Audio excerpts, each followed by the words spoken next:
Friends, welcome to Harivillu channel. ఇటీవలే లోక్సభ ఎన్నికలు ముగిశాయి తెలుగు రాష్ట్రాలలో. సో తెలంగాణ రాష్ట్రంలో మండల ప్రజాపరిషత్ మరియు జిల్లా ప్రజాపరిషత్ ఎన్నికలకు నగారా మోగింది. మొత్తంగా రాష్ట్రంలో 3 దశల్లో ఎన్నికలు జరగనున్నాయి. ఈ ఎన్నికలకు గాను బ్యాలెట్ బాక్స్లనే ఉపయోగించనున్నారు. ఎందుకంటే లోక్సభ ఎన్నికల్లో భాగంగా మొత్తంగా ఈవీఎంలు అన్నీ కూడా బిజీగా ఉన్నందున, అంటే ఇంకా కౌంటింగ్ పూర్తి కానందున ఈ ఎన్నికలకు గాను మళ్ళీ బ్యాలెట్ బాక్సులు, బ్యాలెట్ పేపర్లను ఉపయోగించనున్నారు. మీకు లోక్సభ ఎన్నికలకు సంబంధించినటువంటి వివరాలను ఎప్పటికప్పుడు అందించిన విషయం తెలిసిందే.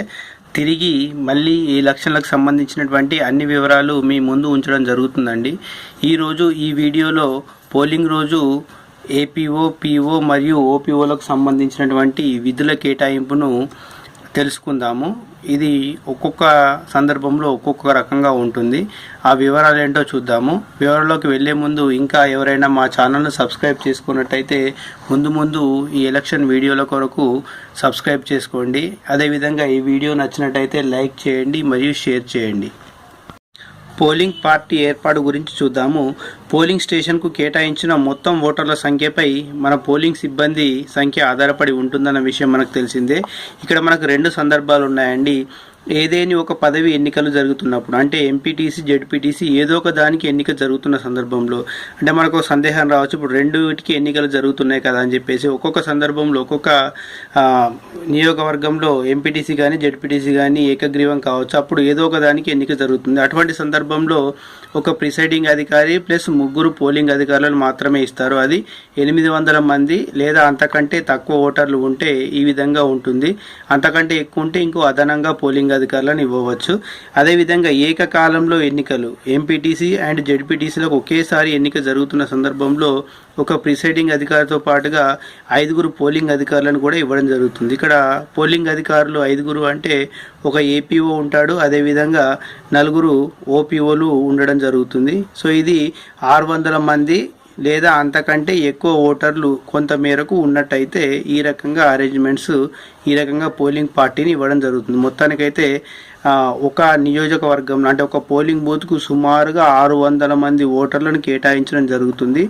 దాంతోపాటుగా 1+5 పోలింగ్ స్టాఫ్ ఏర్పాటు చేయడం జరుగుతుందని చెప్పేసి చెప్పడం జరిగింది.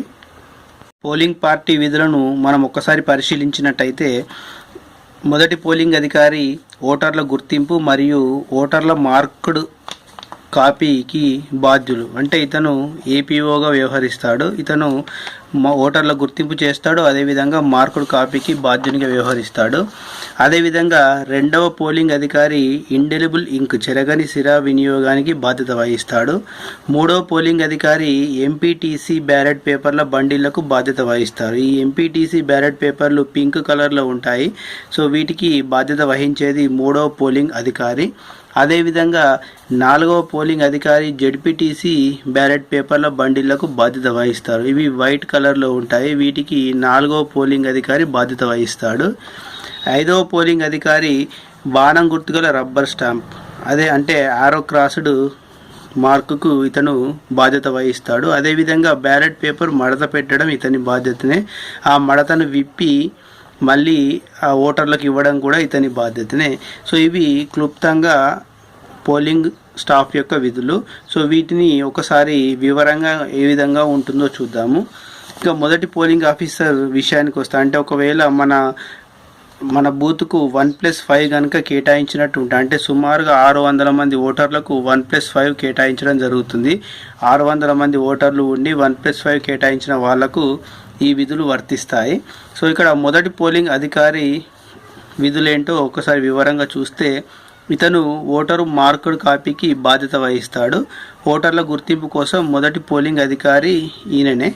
సో పోలింగ్ స్టేషన్లోకి, అంటే పోలింగ్ బూత్లోకి ఓటర్ ప్రవేశించిన తర్వాత మొట్టమొదటిగా ఈ మొదటి పోలింగ్ ఆఫీసర్ వద్దకే వెళ్ళి రాష్ట్ర ఎన్నికల సంఘం జారీ చేసిన ఏదో ఒక గుర్తింపు కార్డును చూపిస్తారు. సాధారణంగా ఈ మధ్యలో అందరూ కూడా ఫోటో ఓటర్ స్లిప్స్ తీసుకొని వస్తున్నారండి. ఇవి కేవలం ఈ ఓటర్ స్లిప్లు త్వరితగతిన మార్కుడు కాపీలో ఓటర్ యొక్క క్రమ సంఖ్యను గుర్తించడానికి మాత్రమే పనిచేస్తాయి తప్ప దీని ఆధారంగా ఓటర్ను గుర్తించకూడదు. అదేవిధంగా ఎవరైనా ఓటర్ స్లిప్ కనుక తీసుకొని రాని పక్షంలో అతడు ఓటు వేయడానికి అర్హుడు కాదు అని చెప్పేసి మనం నిర్ణయించవద్దు. అంటే ఓటర్ స్లిప్ తీసుకొని రాకుండా కూడా అతను ఓటు వేయవచ్చు. కానీ ఆ ఓటర్ స్లిప్తో పాటు అంటే ఓటర్ స్లిప్ ఉన్నా లేకున్నా కూడా అతడు ఖచ్చితంగా ఈసీ గుర్తించినటువంటి 18 రకాలైనటువంటి గుర్తింపు కార్డులలో ఏదో ఒకటి ఖచ్చితంగా తీసుకొని ఉండాలి. అది పిఓ హ్యాండ్ బుక్లో అనుబంధం 7లో మెన్షన్ చేయడం జరిగింది ఆ గుర్తింపు కార్డులు ఏంటో. అదేవిధంగా అతను తెచ్చినటువంటి ఆ ఫోటో ఓటర్ స్లిప్ను మనము తీసుకొని వాటిని చిన్న చిన్న ముక్కలుగా చేసి చిత్తు కాగితాల డబ్బాలో వేయాలని చెప్పేసి క్లియర్గా పిఓ హ్యాండ్ బుక్లో మెన్షన్ చేయడం జరిగింది. అదేవిధంగా మనము ఆ ఓటర్ గుర్తింపును మనము సంతృప్తి చెందినట్లయితే అంటే ఏపీఓ కనుక సంతృప్తి చెందినట్లయితే ఆ ఫోటో మన మార్క్డ్ కాపీలో అతని లిస్టు పైన అతని వివరాల పైన ఎర్ర సిరా పెన్నుతో అడ్డంగా కొట్టేయాలి. అదే మహిళ అయితే కొట్టివేయడంతో పాటుగా నంబర్ కూడా చుట్టడం ఆ వరుస సంఖ్య పైన ఒక రౌండ్గా మనము చుట్టాల్సి ఉంటుందండి. సో ఇది మనకు మేల్ ఫీమేల్ కౌంటింగ్ చేయడంలో ఉపయోగపడుతుంది. ఎందుకంటే మేల్ ఫీమేల్ కౌంటింగ్ బాధ్యత మొదటి పోలింగ్ ఆఫీసర్ అంటే ఏపీఓది కాబట్టి ఇది ఆ కౌంటింగ్లో మనకు ఉపయోగపడుతుంది. ఇక రెండవ పోలింగ్ ఆఫీసర్ విధుల విషయానికి వస్తే రెండవ పోలింగ్ ఆఫీసర్ చెరగని సిరాక్ ఇన్ఛార్జిగా ఉంటాడు. ఇటీవల లోక్సభ ఎన్నికలు జరిగాయి. సో అది ఎడమ చేతి చూపుడు వేలిపై మార్క్ చేయడం జరిగింది. సో ఇప్పుడు తాజా పోల్ జరిగిన సందర్భంలో మనకు ఇక్కడ సిరా గుర్తు వేయడము ఎడమ చేతి యొక్క మధ్య వేలుపై గుర్తు వేయాలని క్లియర్గా ఇవ్వడం జరిగింది. అంటే ఇక్కడ మనము ఇండెలిబుల్ ఇంకును ఎడమ చేతి యొక్క మధ్య వేలుపై పెట్టాలి. దీనికి రెండవ పోలింగ్ అధికారి బాధ్యత వహిస్తాడు. ఒకవేళ ఎడమ చేతి మధ్య వేలు లేకపోతే మనము అనుసరించే క్రమము ఆ వేళ్ళు మొత్తము, అదేవిధంగా ఎడమ చేతికి వేలు లేకపోతే కుడి చేతి వేళ్ళు, మొత్తంగా వేలు లేకపోతే ఎడమ చేతి యొక్క స్టాక్కు, అదేవిధంగా ఎడమ చేయి స్టాక్ కూడా లేకపోతే కుడి చేయి, ఈ రకంగా దానికి కొద్ది రూల్స్ ఉన్నాయండి. దాని ప్రకారం ఫాలో అవుతే సరిపోతుంది. ఇది రెండో పోలింగ్ ఆఫీసర్ యొక్క విధులు. ఇక మూడో పోలింగ్ అధికారి విధులకు విషయానికి వస్తే ఇతడు ఎంపీటీసీ బ్యాలెట్ పేపర్లకు ఇన్ఛార్జిగా వ్యవహరిస్తాడు. సో మొదటి పోలింగ్ ఆఫీసర్ ఓటర్ల జాబితాలో వరుస సంఖ్యని బిగ్గరగా చదివినప్పుడు ఈ మూడో పోలింగ్ ఆఫీసర్ అదేవిధంగా నాలుగో పోలింగ్ ఆఫీసర్ ఇద్దరు కూడా ఆ ఓటర్ల వరుస సంఖ్యను ఈ ఎంపీటీసీ కానీ జెడ్పీటీసీ బ్యాలెట్ పేపర్ల పైన ఉన్నటువంటి ఆ కౌంటర్ ఫైల్ మీద ఈ నంబర్ వేసుకొని ఆ ఓటర్ యొక్క సంతకము లేదా వేలిముద్రను తీసుకోవడం జరుగుతుంది. ఒకవేళ ఏ ఓటర్ అయినా సంతకము కానీ వేలిముద్ర కానీ వెయ్యను అని నిరాకరించిన పక్షంలో అతనికి ఎట్టి పరిస్థితుల్లో కూడా బ్యాలెట్ పేపరు ఇవ్వడం జరగదు. దాన్ని మనం రిజెక్ట్ చేయవచ్చు. సో ఖచ్చితంగా వాళ్ళు ఆ కౌంటర్ ఫైల్పై సంతకము లేదా వేలిముద్ర చేయాల్సిందే. సో ఆ రకంగా సంతకము లేక వేలిముద్ర చేసిన తర్వాత ఆ బ్యాలెట్ను అతనికి కేటాయించడం జరుగుతుంది. సో అదేవిధంగా నాలుగో పోలింగ్ అధికారి విషయానికి వస్తే ఇతడు జెడ్బీటీసీ బ్యాలెట్లకు ఇన్ఛార్జ్గా వ్యవహరిస్తాడు. ఇవి తెలుపు రంగులో ఉంటాయి. సేమ్ మూడో పోలింగ్ అధికారి చేసిన పనిని నాలుగో పోలింగ్ అధికారి కూడా చేస్తాడు. సో నాలుగో పోలింగ్ అధికారి దగ్గర జెడ్పీటీసీ బ్యాలెట్ పేపర్లు ఉంటాయి కాబట్టి ఇతను ఆ జెడ్పీటీసీ బ్యాలెట్ పేపర్ యొక్క కౌంటర్ ఫైల్ పైన అతని సంతకం తీసుకొని అదేవిధంగా ఏపీఓ గారు చదివినటువంటి సీరియల్ నెంబర్ వేసుకొని సంతకం లేక వేలిముద్ర తీసుకొని అతనికి బ్యాలెట్ పేపర్ ఇస్తాడు. సో ఇది నాలుగో పోలింగ్ ఆఫీసర్ యొక్క పని. అదేవిధంగా చివరగా ఐదో పోలింగ్ ఆఫీసర్ విధుల విషయానికి వస్తే ఈ ఐదో పోలింగ్ అధికారి బాణం గుర్తుగల రబ్బర్ స్టాంపులకు అదేవిధంగా ఎంపీటీసీ జెడ్పీటీసీ బ్యాలెట్ పేపర్లను మడత పెట్టడము మరియు ఓటింగ్కు వెళ్లే ముందు ఆ మడతలను విప్పి ఇవ్వడం ఇతని బాధ్యత. ఓటరు 2 బ్యాలెట్ పేపర్లు 3వ 4వ పోలింగ్ అధికారుల వద్ద నుండి తీసుకొని 5వ పోలింగ్ ఆఫీసర్కి ఇస్తారు. ఈ 5వ పోలింగ్ ఆఫీసరు ఓటింగ్ కంపార్ట్మెంట్ దగ్గర కూర్చొని ఉంటాడు. సో ఇతనికి ఇవ్వడం జరుగుతుంది. ఇతను మొదటగా ఎంపీటీసీకి సంబంధించిన గులాబీ రంగు బ్యాలెట్ పేపర్ను తీసుకొని పొడవుగా ఆ తర్వాత అడ్డంగా 2 సార్లు మడత పెడతాడు. ఈ మడత పెట్టే ముందు వెనుక వైపు డిస్టింగ్విష్ మార్కు ఉందో లేదో ఖచ్చితంగా గమనించాలి. ఈ డిస్టింగ్విష్ మార్కును మనం ముందు రోజే వెనుక వైపు కుడివైపు పై చివరన వేయాలి. సో ఇది ఉందో లేదో గమనించాలి. ఇతను గమనించిన తర్వాత ఇతనికి బ్యాలెట్ ఇష్యూ చేయాల్సి ఉంటుంది. మొదటగా ఎంపీటీసీ బ్యాలెట్ను మడిచి అతనికి ఇవ్వాలి. ఇస్తే అతను వెళ్ళి ఓటింగ్ కంపార్ట్మెంట్లోకి వెళ్ళి ఓటు వేసి మళ్ళీ తిరిగి వచ్చి ఆ ఓటును బ్యాలెట్ బాక్స్లో వేస్తాడు. ఆ తర్వాత జెడ్పీటీసీకి సంబంధించినటువంటి బ్యాలెట్ పేపర్ను మడిచి ఆ మడత విప్పి అతనికి ఇవ్వవలసి ఉంటుంది. దాంతోపాటుగా ఆరో క్రాస్ మార్క్ కూడా ఇవ్వాల్సి ఉంటుంది. సో మళ్ళీ అతను పోలింగ్ కంపార్ట్మెంట్లోకి వెళ్ళి మళ్ళీ జెడ్పీటీసీకి ఓటు వేసి తీసుకొచ్చి మళ్ళీ బ్యాలెట్ బాక్స్లో వేస్తాడు. ఇది అంతా కూడా 5వ పోలింగ్ ఆఫీసర్ సమక్షంలో జరుగుతుంది.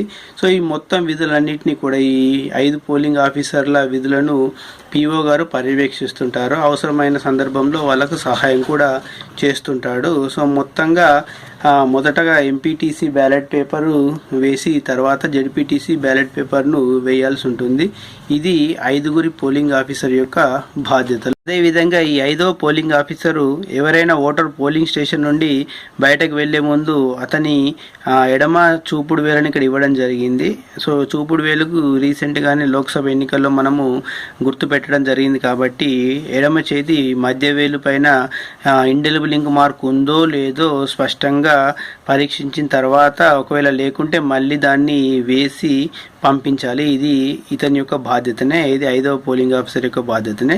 ఇక ఒకవేళ ఏదో ఒక ఎన్నిక జరుగుతున్న సందర్భంలో అంటే ఒకటి ఏకగ్రీవమై ఇంకో దానికి ఎన్నిక జరుగుతున్న సందర్భంలో 1+3 స్టాఫ్ మాత్రమే కేటాయించడం జరుగుతుంది. అటువంటి సందర్భంలో ఒకసారి విధులు ఏంటో చూద్దాము. అటువంటి సందర్భంలో మొదటి పోలింగ్ ఆఫీసర్ అంటే ఏపీఓ గారు మార్క్డ్ కాపీకి ఇన్ఛార్జ్, అదేవిధంగా ఓటర్ల గుర్తింపు చేసి మార్క్డ్ కాపీలో మార్క్ చేస్తారు. ఇది మొదటి పోలింగ్ ఆఫీసర్ యొక్క విధులు. అదేవిధంగా రెండో పోలింగ్ ఆఫీసర్ విషయానికి వస్తే ఇతడు ఇండిలబుల్ ఇంకు వేయడం ఇతని బాధ్యత. అదేవిధంగా ఎంపీటీసీ జెడ్పీటీసీ బ్యాలెట్ పేపర్లను ఇష్యూ చేయడం కూడా ఇతని బాధ్యతనే. ఇక మూడో పోలింగ్ ఆఫీసర్ బాణం గుర్తుగల రబ్బర్ స్టాంపులకు అదేవిధంగా ఎంపీటీసీ జెడ్పీటీసీ బ్యాలెట్ పేపర్లను సరిగా మడవడం, మడత విప్పి ఓటర్లకు ఇవ్వడం ఇతని బాధ్యత. మొత్తంగా మొదటి పోలింగ్ ఆఫీసర్ మూడో పోలింగ్ ఆఫీసర్ బాధ్యతలు 2 సందర్భాల్లో సమానంగా ఉన్నాయి. అంటే మొదటి సందర్భంలో మొదటి పోలింగ్ ఆఫీసర్ 5వ పోలింగ్ ఆఫీసర్ ఎటువంటి విధులైతే ఉన్నాయో రెండో సందర్భంలో అంటే 1+3 ఇచ్చినప్పుడు మొదటి పోలింగ్ ఆఫీసర్ మూడవ పోలింగ్ ఆఫీసర్ సమానమైన బాధ్యతలు కలిగి ఉన్నారు. అంటే మడిచిపెట్టి ఇవ్వడం కావచ్చు, ప్లస్ అదేవిధంగా ఓటర్ జాబితా మార్కుడు కావచ్చు. మొత్తానికైతే ఈ రకంగా 2 సందర్భాలలో పోలింగ్ స్టాఫ్ యొక్క బాధ్యతలు ఈ రకంగా ఉన్నాయి. మొత్తంగా ఇది 2 సందర్భాలలో అంటే ఒకటే పదవికి ఎన్నిక జరుగుతున్న సందర్భంలో అంటే 1+3 కేటాయించినప్పుడు, అదేవిధంగా 1+5 కేటాయించినప్పుడు పోలింగ్ స్టాఫ్ యొక్క విధుల గురించి. ఈ వీడియో కనుక మీకు నచ్చినట్టయితే లైక్ చేయండి, షేర్ చేయండి మరియు మా ఛానల్ని సబ్స్క్రైబ్ చేయడం మర్చిపోకండి. ముందు ఈ ఎంపీటీసీ జెడ్పీటీసీకి సంబంధించినటువంటి పూర్తి వీడియోలు మీ ముందు ఉంచడం జరుగుతుంది. So thank you very much for watching this video.